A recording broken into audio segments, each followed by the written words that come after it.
Hello दोस्तों, अगर dictations पसंद आएँ तो लाइक, शेयर और सब्सक्राइब ज़रूर कर दीजिएगा। अगर आप इस चैनल पे नए हैं तो लाल रंग का सब्सक्राइब बटन है, बेल के साथ दबा दीजिएगा ताकि आपको आने वाली डिक्टेशंस टाइम टू टाइम समय पे मिल सकें। Thank you.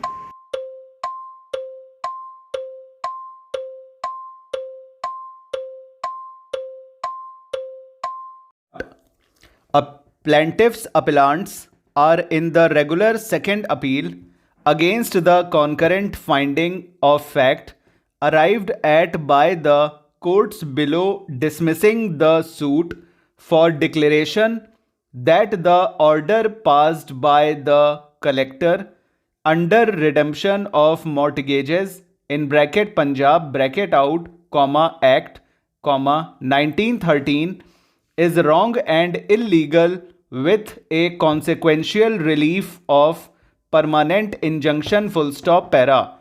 Detailed facts have been noticed by the courts below full stop. However, comma, to complete narration of facts, comma, the necessary facts are being noticed full stop para.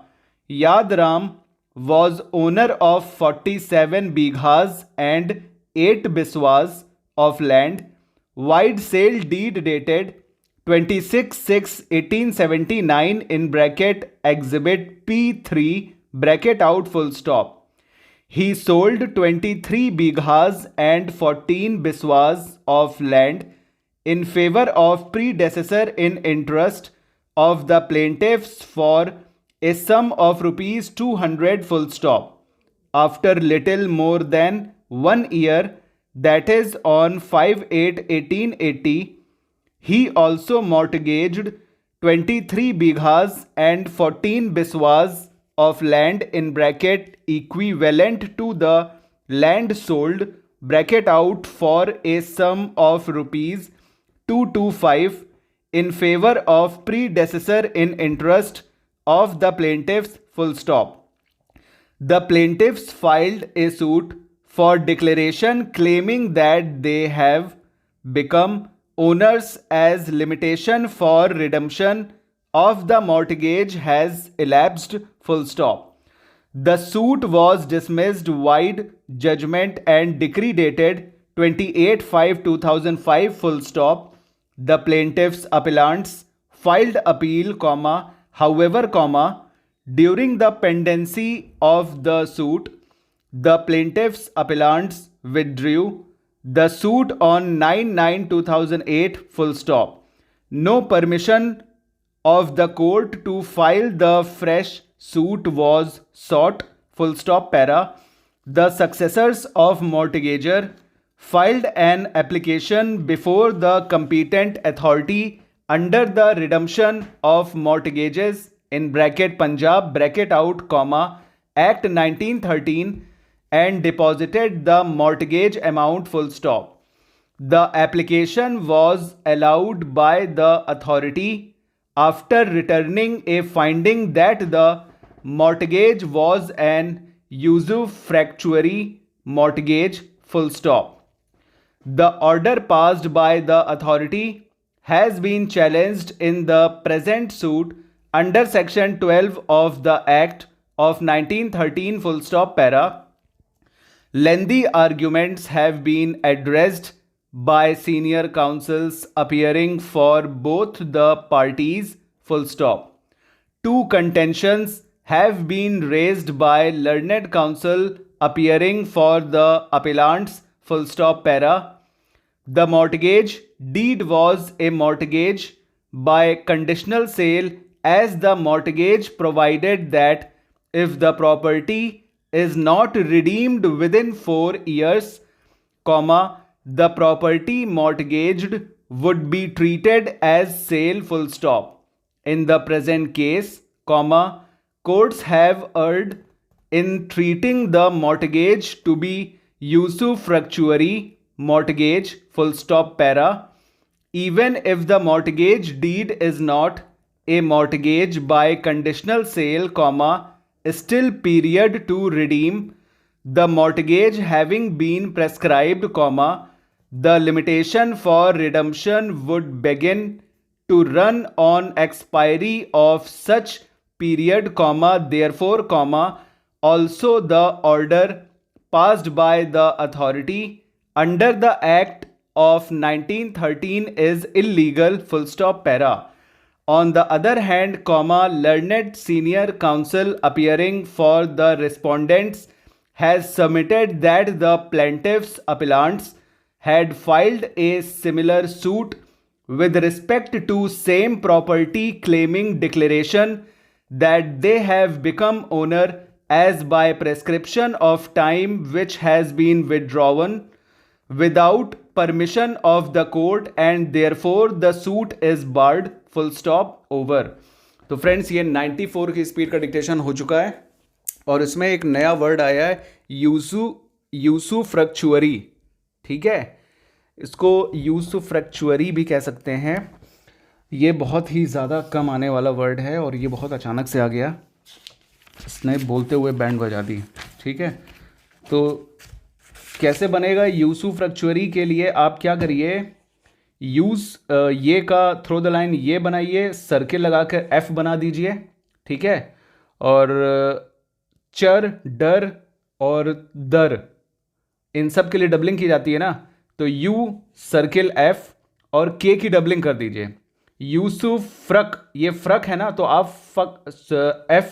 F और सी कर दीजिए, F और के को के की doubling कर दीजिए, तो यूस फ्रक्चर आ जाएगा. फ्रक्चर मतलब आर को आपको ओमिट करना है, एफ के बाद आर को आपको ओमिट करना है और के की डबलिंग करके ई की वॉवल आफ्टर में लगा देंगे.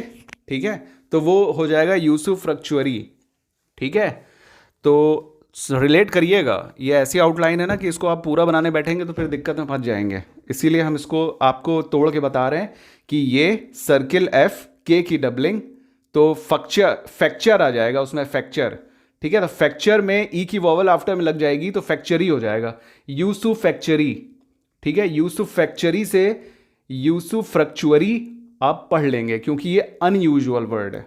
ठीक है, चलिए अब चलते हैं. नाम कुछ आया हुआ है इसमें, नाम है याद राम. याद तो यादव जैसा बनेगा, ये और डी अबव द लाइन, और राम आप जानते ही हैं. बिस्वास और बीघाज आपको पता ही है, B through the line B, और गे बनाएंगे, गे में सर्किल और गे को काट देंगे घा के लिए, बीघा. और बिस्वा के लिए बी बनाएंगे, सर्किल बनाते हुए वे का स्ट्रोक, डब्लू वे का स्ट्रोक और उसमें सर्किल, बिस्वास. और इसमें नाम भी तो आए हुए थे, कहाँ गए, पढ़ने के बाद नाम दिखना मुश्किल हो जाता है. उसमें नाम तो दिख नहीं रहा है. चलिए नाम कुछ आता है तो बताइएगा क्योंकि वीडियो हो जाती है लंबी और नाम फिर ढूंढना पड़ता है. चलिए नाम फ़िलहाल मिल नहीं रहा है. कोई नाम अगर आपको मिलता हो और ना बन पाए तो हमसे कमेंट करके पूछ लीजिएगा, हम बता देंगे. और दूसरी बात क्या कहते हैं, जो कमेंट्स हैं कुछ आपके, चलिए कमेंट्स को एक बार नज़र मार लेते हैं, कमेंट्स में क्या क्या कमेंट्स आए हुए हैं.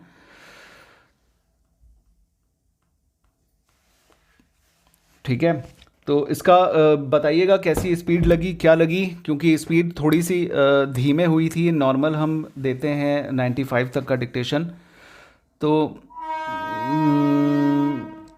करकौली को करकैली लिख दिया, कोई बात नहीं. अगर कभी देखिए जो दिक्कत आएगी वो सबके लिए आएगी. ठीक है, कोई कुछ लिख पाता है, कोई कुछ नहीं लिख पाता है, इसलिए परेशान मत होइए.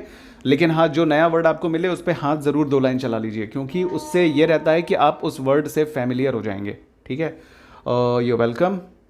आपकी अच्छी ज़्यादा हेल्प हो सके यही हम चाहते हैं. और ये है, बहुत अच्छी टेबल थी सर, बहुत बहुत शुक्रिया. ये थोड़ी टफ़ टेबल थी, हमें लगा पता नहीं आपको पसंद आए ना आए, क्योंकि लोग टफ़ टेबल की डिमांड कर रहे थे तो हमने सोचा एक डाल दिया जाए.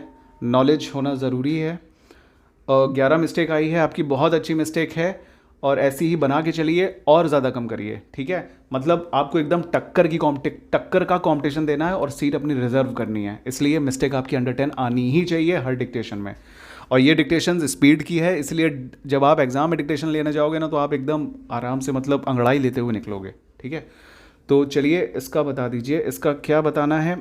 कन्वर्जन कैसे होता है ये हमने आज ही वीडियो डाली है, आप इसको देख लीजिएगा. कन्वर्जन सेंटीग्रेड, सेल्सियस और फ़ारेनहाइट का कन्वर्जन वाइस वर्सा क्या होता है और कैसे निकलता है, ये सब हमने बता दिया है. ठीक है, और प्रैक्टिस के लिए बहुत अच्छी थी table, thank you so much. इसीलिए हम डालते हैं। कन्वर्जन कैसे होता है सेंटीग्रेड का ये भी हम बता देंगे, और बता चुके हैं हम, आज की वीडियो देख लीजिएगा। और 5th पॉइंट में कंफ्यूज कर दिया आपने, content of row 12 center align है, SC ST OBC center align होगा, और 2001 हाँ वो क्या कहते हैं, देखिए जो आपने रो कंटेंट ऑफ रो 12 और कॉलम C वाला जो क्वेश्चन था ना, उसमें रो जो आप कह रहे हैं वो ही सही होगा। कंटेंट ऑफ रो 12 पूरा सेंटर लाइन होगा, और कॉलम C का जो कॉलम है वो भी पूरा सेंटर लाइन होगा। 2001, 2, 3 ये कॉलम में था, और रो में जो कैटेगरीज दी हुई थी SC ST OBC वो सब सेंटर में होगा। आप लोग जो कह रहे हो वो सही होगा। हमने उसको लिया था इस तरीके से कि कंटेंट ऑफ रो 12 और कॉलम C, मतलब हमने C12 को ही माना था, इसलिए हमने वो किया था। वो आप लोग जो कह रहे हो वही सही होगा। ओके, तो चलिए ये हो गया। और ये काफ़ी दिनों से था, हम टेबल भूल भी गए थे, तो फिर हमने आज टेबल देखी, तब हमने आपको इसका आंसर दिया है। और बिल्कुल बिल्कुल फोबोज आपकी भी बात बिल्कुल सही है। 2001 2 ये सब सेंट्रल लाइन होगा। और होटल स्काई की जहाँ तक बात है, तो टेबल में जैसी टेबल बना के दी गई थी वो टेबल के अंदर सेंटर लाइन था, लेकिन क्वेश्चन में उसको राइट अलाइनमेंट करने के लिए बोला गया, ठीक है, इसलिए उसको लास्ट में उसका राइट अलाइनमेंट दिया गया। अदरवाइज जैसी टेबल बनी हुई थी वो टेबल सेंटर होटल स्काई के लिए थी, तो हमने सेंटर होटल स्काई वैसे ही बनाया जैसे टेबल में दिया हुआ है, ठीक है। तो टेबल तो ठीक है ना, टेबल जो भी क्वेश्चन में आई है उसमें अगर सेंटर लाइन है और लास्ट में क्वेश्चन में आपसे बोल दिया कि उसको राइट अलाइन कर दो, तो वो तो सही है ना, एक तरीके से क्वेश्चन को फॉलो कर ही रहा है, और वो एग्जाम में आ चुका था वो क्वेश्चन, ठीक है। तो यही था ना ये आपका डाउट। होटल स्काई इसमें सेंट्रल लाइन है, बट उन्होंने राइट अलाइन बोला था, हाँ वो क्वेश्चन में बोला गया था। अच्छा, सब रजिस्ट्रार जो रहेगा वो कैपिटल में रहेगा, ठीक है, क्योंकि ये एक डेजिग्नेशन का नाम है, ठीक है। और एक क्वेश्चन है, स्प्रेडशीट एग्ज़ाम में शॉर्टकट कीज़ वर्क करेंगी या नहीं। देखिए वहाँ पे कोई भी की डिसेबल वो लोग नहीं करते हैं, ठीक है, पहली चीज़। और डिसेबल करते हैं तो वो लोग बता देते हैं, अभी तक तो ऐसा नहीं हुआ है कि डिसेबल किया गया है, ठीक है। तो चलिए ये डाउट भी आपका कंप्लीट हो गया। एग्रीमेंट टू सेल कैप्स नहीं होगा, वो स्मॉल में ही आता है एग्रीमेंट टू सेल का। तो ये जो आपने रिव्यू दिया है, रिव्यू तो काफ़ी लेट हो गया है, कोशिश करेंगे कि हम इसको देख के हम इसके बारे में कुछ बता सकें। और CPT की कोशिश ज़्यादा यही रहती है कि हम ज़्यादा से ज़्यादा वीडियो डाल सकें। फर्स्ट अपीलेट कोड को आप कैपिटल में कर दीजिएगा, हाँ बिल्कुल कर दीजिएगा। लर्नेड स्मॉल में रहेगा जब तक कि फुल स्टॉप के बाद नहीं आता है, ठीक है। तो हाइफन नहीं आएगा, ग्रैंडसन, ग्रैंडफादर, ग्रैंड मदर ये सब सिंगल वर्ड है, हाइफन नहीं आएगा बीच में, ठीक है। और देखिए वाइफ ऑफ लिखें या फिर W/O, आप वाइफ ऑफ भी लग सकते हैं और W/O भी लिख सकते हैं, दोनों सही है, प्रेस्क्राइब्ड फॉर्मेट है दोनों। Son of S/O, residential of R/O, ये सब प्रेस्क्राइब्ड फॉर्मेट में दिया हुआ है, ये गलत नहीं कहलाएगा, ठीक है। लेकिन आप उसको वाइफ ऑफ, आप रेसिडेंस अगर बोला आपने सुना है रेसिडेंस ऑफ, तो आप उसको रेसिडेंस ऑफ ही लिखो, उसको इंग्लिश में लिखो, उसको स्लैश करके मत लिखो। कुल मिला के हमारे कहने का मतलब ये है कि अगर वाइफ ऑफ बोला गया है तो W ऑफ लिखने की क्या ज़रूरत है, आप वाइफ ऑफ पूरा लिख दो। एग्जाम देने जा रहे हो, रिस्क क्यों लेने की ज़रूरत है, जो सुना वो लिख दो, बात खत्म, ठीक है। तो चलिए वीडियो लंबी हो रही है, thank you so much. Like share subscribe कर दीजिएगा, और कमेंट करके अच्छे अच्छे कमेंट दीजिएगा, बुरे भी कर दीजिएगा, जो समझ में ना आए उसके लिए हम सुधार उसको करेंगे। और चलते हैं, फिर मिलते हैं नेक्स्ट वीडियो में। Thank you so much.